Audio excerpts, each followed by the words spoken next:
আমরা যে কথা বলি আমরা সে কাজ করার চেষ্টা করি, কারণ এটা আমাদের ইমানের অংশ। আপনাদের বিশ্বাস যেমন অংশ, আমাদের এটা ইমানের অংশ।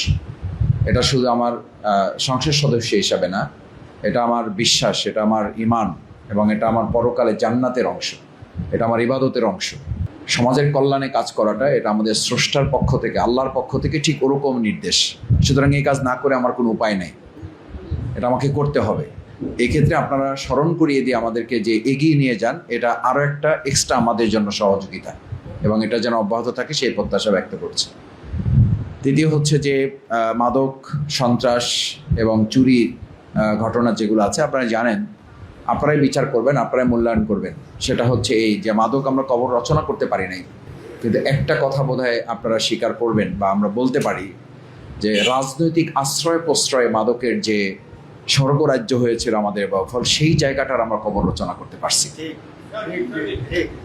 এরপর বাকিটা আমরা করতে পারবো।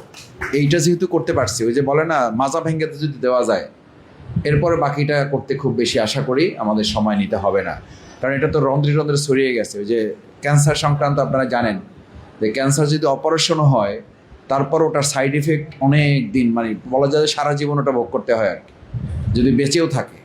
তো এটা তো একটা ক্যান্সারের মতো মহামারী।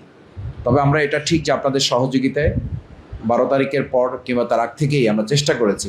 একসময় প্রশাসনের লোকরা বলতো যে স্যার ধরবো কি, ধরার পরে তাদের তদবির করার জন্য আগেই লোক থানায় এসে বসে থাকে। এখন অন্তত এই কথা বলার সুযোগ তাদের নেই, এবং এটা তারা স্বীকার করে যে স্যার আমরা আপনাদের সামগ্রিক সহযোগিতা পাচ্ছি এবং আমাদের সময় দেন, আমরা এটা নির্মূল করতে সক্ষম হব।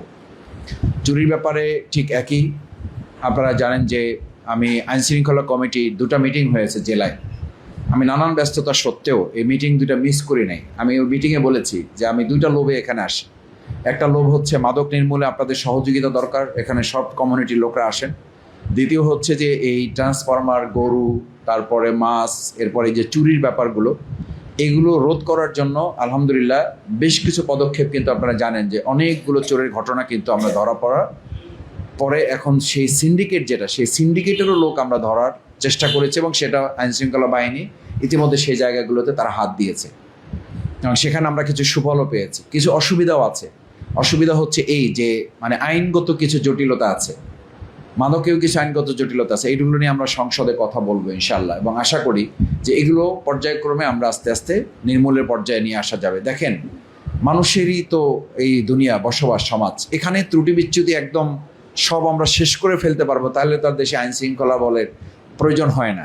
আবার এটা আমরা প্রশ্রয় দেব না, কিন্তু এটা ঠিক যে যেখান থেকে শেষ করব ওখান থেকে হয়তো আবার মানুষ হিসাবে এগুলো ত্রুটি বিচ্যুতি কারো না কারো পক্ষ থেকে, দুর্বলতার জায়গা থেকে এগুলো তার হবে।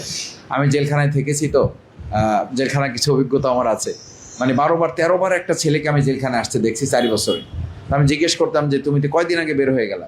কয় স্যার বাইরে বের হইয়া অভ্যাস ছাড়তে পারি না, আবার ওই ঢুকে যাই। জানি জেলখানায় গেলে কষ্ট হবে, কিন্তু অভ্যাস তো আর ছাড়তে পারি না।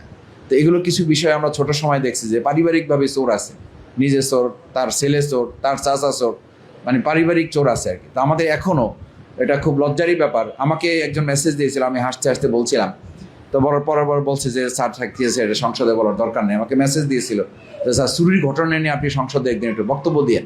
আমি মেসেজ দিলাম, পরে রিপ্লাই দিয়েছি এই সংসদে বসেই, যে আমি যদি বাউফলের এই চুরি বাটপাড়ির কথা এখানে এই 300 আসনের এমপির সামনে বলি, আর দেশ এবং সারা বিশ্বে যদি এটা ছড়াই যায়, এটা কি বাউফলের সুনাম হবে? বলছে না স্যার, এটা ঠিক হবে না, তাহলে আপনি বলেন না। শুধু পরামর্শ না, আমাকে শাসনও করবে যে এই কাজটা এভাবে করা ঠিক হয় নাই। কারণ আমাকে ছেলে যিনি ডাকেন তিনি তো আমার পিতার মতোই, কিন্তু শাসন করতে পারেন। আমাকে ভাই, বড় ভাই যিনি আছেন বা আমাকে ছোট ভাই মনে করেন, তিনি তো আবার বড় ভাইয়ের মতো, তিনি তো শাসন করতেই পারেন। আমি একেবারে খোলা, আমাদের অনেকে মানে খুব তীর্যক সমালোচনা করেন আমাকে, আশেপাশে লোকেরা মানে পরে বলে যে ভাই এগুলো শোনেন কি করে? আমি বললাম এগুলো শোনার শক্তি আমার আছে। আমার মানে সুনাম শোনার শক্তি নাই। সুনাম শুনলে আমার সন্দেহ হয় যে এই লোকটার মধ্যে একটা ঝামেলা আছে, এবং আমি আশেপাশে বলি যে বেশি সুনাম করে, যে বেশি আইসা এই করে, সব তার ব্যাপারে সতর্ক থাকবা। আর যে মুখের উপরে সোজা সাপটা কথা বলে, বুঝে নেবা যে এই লোকটার মধ্য দিয়ে আমার কিছু ভালো করার সুযোগ তৈরি হবে। সুতরাং সেটা আমি ধারণ করি, এবং আপনারাও সাহস হিম্মত নিয়ে বিগত 54 বছর আমরা সাহস করে কাজ পাওয়া তো দূরের কথা, কথাই যেখানে বলতে পারি নাই, এই 5 বছর কাজ পাবো, এবং তার চেয়ে আমরা খোলা মনে কথা বলতে পারবো, এরকম একটা বাউফল আমাদের থাকবে।